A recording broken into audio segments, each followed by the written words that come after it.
Queridos amigos, muy buenos días. Gracias por estar con nosotros en su programa Café con Leche, la voz de los latinos en América.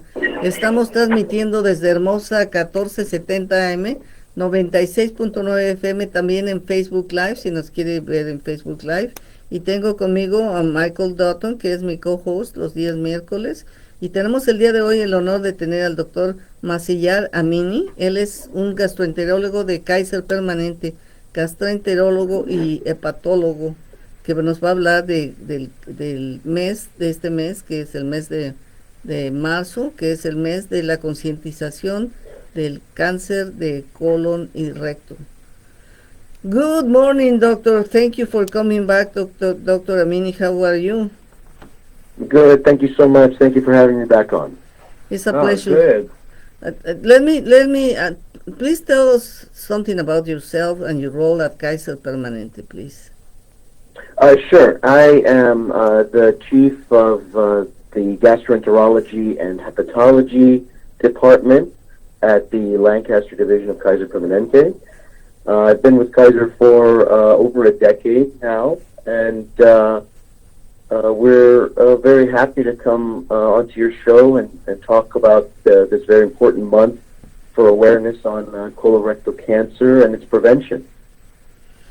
Le preguntaba que me dijera un poco acerca de sí mismo y qué es lo que hace en el hospital de Kaiser, y nos dice que él es el jefe del departamento de gastroenterología y hepatología. Ha estado en Kaiser Permanente por más de 10 años. Dice que está muy contento de venir a compartir con nuestra audiencia el día de hoy precisamente lo que es el mes de concientización del cáncer de colon rectal. Doctor, just before we go, what is hepatology? What is that? Hepatology is specifically the study of liver diseases, cirrhosis of the liver. We deal with those diseases, anything within the gut, lining, stomach, intestines, and colon, as well as pancreatic disease. All falls within our department. Bueno, le estaba yo preguntando qué es la hepatología, porque no había yo oído ese término. Dice que son todas las enfermedades relacionadas con el hígado, con la vesícula biliar, el páncreas, los intestinos y todas las áreas alrededor. Y bueno, obviamente pues combinado con la gastroenterología del estómago y los intestinos y el colon. Perfect. Now Michael, is your turn, please. Yes, Doctor, you had indicated that March is Colorectal Cancer Awareness Month. What should people know about protecting themselves against colorectal cancer? Well, I think the most important message I'd like to convey is that there's a lot that they can do to prevent this disease and to prevent the disease from getting very advanced. Colon cancer has become one of the most treatable, curable, and preventable cancers because of the amount of efforts put into not only prevention but also treatment. So we'd like to highlight all those things that people can do, not only on their own part, but in conjunction with their doctors to help prevent this disease. Oh, very good. We'd like to go into details and give some time to translate, we can do that, or I can jump right in. No, let me translate this little piece and then you continue, ¿eh? Okay. Le preguntó Michael, que ya nos dijo el doctor que este mes de marzo es el mes de concientización del cáncer colorectal.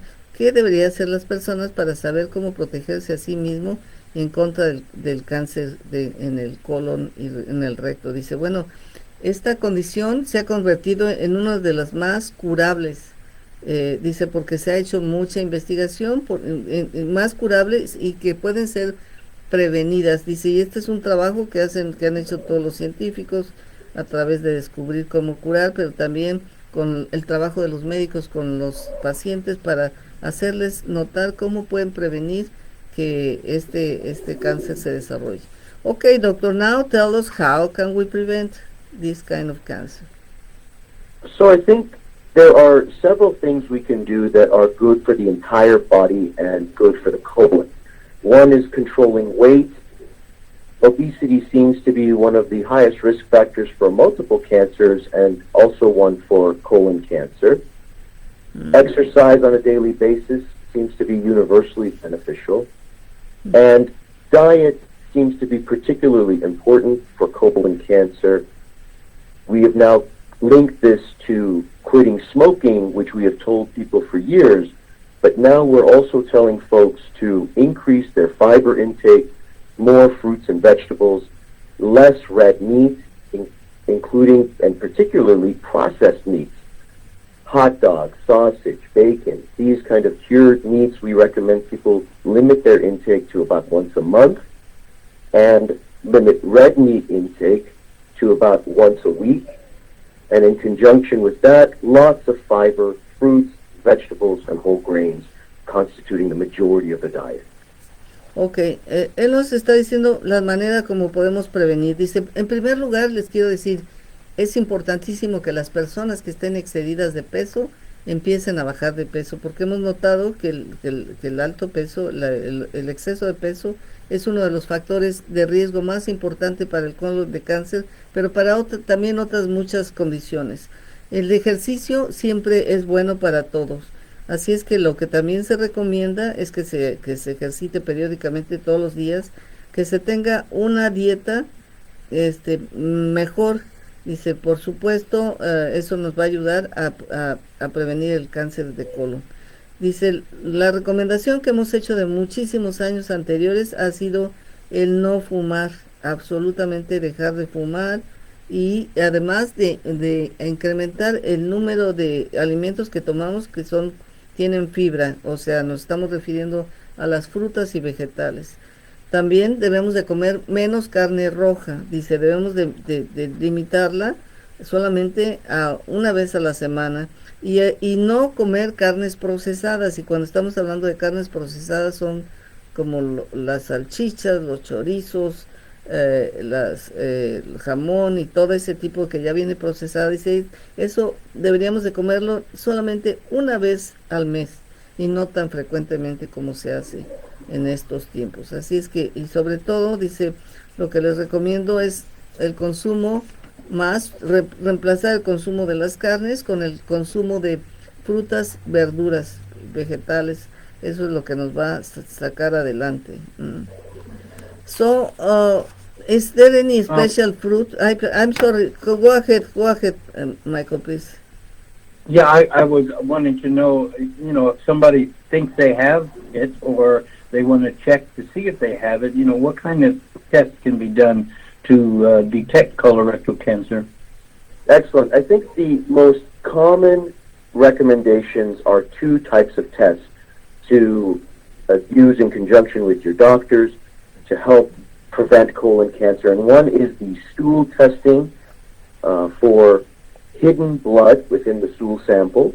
This is done yearly, and when done properly on a yearly basis, a positive result can trigger someone to get a colonoscopy at a sooner time and can prevent death from colon cancer 30 to 40% of the time, which is much better than not screening at all.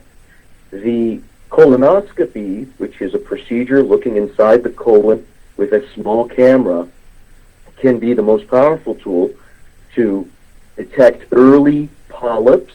These are tiny growths that can lead to cancer in the future, and to remove them. Colonoscopy can reduce the risk of developing colon cancer by over 95%. So it is an extremely powerful tool, and we are now recommending colon cancer screening on a routine basis for every man and woman 45 years and older. And this is a change and a larger population. Before we used to start at 50 and do it in some populations at 45. Bueno, Michael le preguntó qué clase de exámenes se pueden hacer para detectar el cáncer colorectal. Dice, bueno, pues tenemos dos que son los principales exámenes que se deben de usar para prevenir el cáncer. Dice, una es el detectar sangre oculta en las feces, o sea, en la materia fecal. hay un test que se utiliza para detectar sangre oculta. Y el segundo procedimiento es la colonoscopía. La colonoscopía dice va a evitar que muera más o menos de 30 a 40% de las personas, o sea, se reduce esta posibilidad de muerte de 30 a 40% de las veces que se practica. La colonoscopía es un excelente método para detectar, es muy poderoso para detectar los pólipos, que son formaciones que pueden convertirse en cancerosas.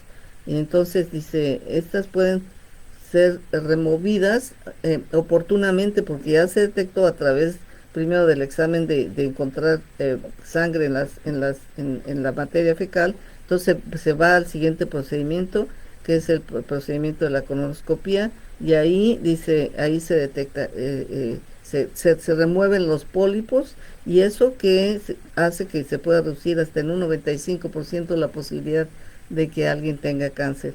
Ahora se recomienda hacer estos procedimientos cuando tienes 45 años o eres más grande, de 45 para arriba. Antes lo empezamos a hacer a los 50, pero ahora se ha reducido a los 45. Okay, and now it's my turn, eh? Is that right? So, at what age? Well, you already told us that what age. Do you know? Well, I have a question about the age part. Okay, go ahead. Doctor, you've gone from the 50 or mid-50s, recommending that as a time when you start testing or getting tested. That's been reduced to 45. Do you think that is because as generations emerge that they are less fit and less physically active? You know, the incidence of this cancer is going up in the younger population, and it's not clear why that is happening. It has taken some time and some research to figure out that larger numbers of this is happening in this population, and once we found that out, then applying a screening program to absolutely everybody makes more sense. The more common a disease is, the more we need to reach out to absolutely everybody and get them involved in their screening. When the numbers are much, much lower, it becomes a more personalized decision. In the past, when people have had strong family histories, mother, father, brother, sister, or their own children diagnosed with colon cancer younger than the age of 55, that triggered us to bring people back and bring them in for colonoscopy much sooner, even when the regular population was not being screened. But at this point, because the numbers have been seen as rising in the younger population, it is reasonable to see absolutely everybody, even those without a genetic risk at that age. There are many examples that have been in the media. I think the most common now is Chadwick Boseman from the Black Panther series, and that really alerted a lot of people that this was striking people at a younger age, and we need to do something more about it. Michael estaba preguntando acerca de la edad, ¿por qué si antes se recomendaba a los 55 y ahora a los 50 y luego ahora a los 45? Dice, porque hemos encontrado pacientes afectados con cáncer de colon en grupos de edad mucho más temprana. Por eso es que se ha reducido a los 45, porque hemos decidido que era lo mejor. Dice, antes solamente cuando eras menor de los 50 que se recomendaba era porque les hacíamos exámenes, colonoscopia, si tenías familiares cercanas que habían sido víctimas del cáncer de colon, por eso se hacían más temprano. Pero ahora que hemos encontrado que se está dando en una población más joven, pues hemos decidido entonces atacar ese segmento de la población, o sea, practicarles el examen para que puedan salir adelante. Dr. Michael, we are going to take a break and we will be back. Okay. El abogado Ángelo Campano ya ha sido elegido 3 veces